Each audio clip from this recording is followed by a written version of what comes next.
Hello, and we hope you had a very Merry Christmas and you're all feeling festively plump. But just to bring you back to reality, we're giving you our roundup of the top 3 big wall efforts from 2015. In third place is Paul McSorley on the Beluga Spire. The story of the film is about putting up the first ascent of Beluga Spire's north face.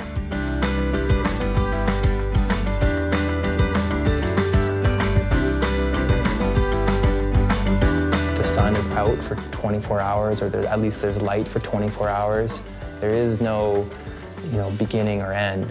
You basically go when you can and come back when you can.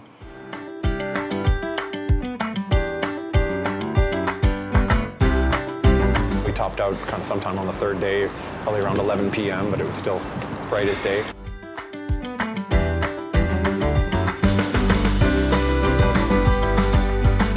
In second place is Nina Caprez with her ascent of Orbayo. Honestly, it was the first time I realized that I have limits, and it was hard to accept this.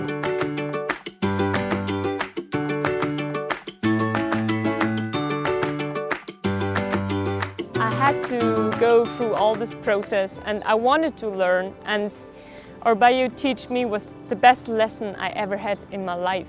It was the most important thing in my career to realize, now stop, Nina. Just break through all these barriers and just go.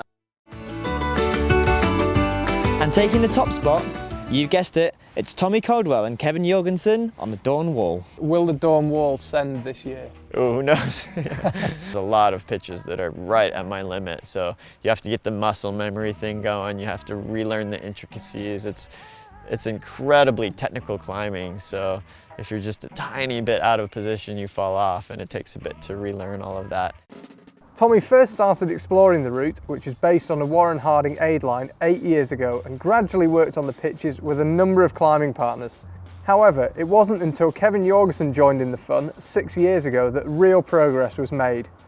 Since then, the two of them have spent countless weeks and months on the route, gradually figuring out pitch after pitch until last autumn when they finally freed the hardest section. With all the pitches freed, all that was left was to climb the route in one go from top to bottom without returning to the ground in a single push. They set off just before New Year, and now, finally, it's in the bag. Tommy seemed to be a man on a mission and made relatively fast work of the first 20 pitches, but Kevin had a real battle to get through the 15th pitch. He eventually did it, and Tommy described it as an intense and incredible thing to witness. To give you some idea of the difficulty of this route, the Crux 15th pitch weighs in at 9A, but just to get there, there are 5 pitches between 8B plus and 8C plus, as well as a number of 8A plus sections.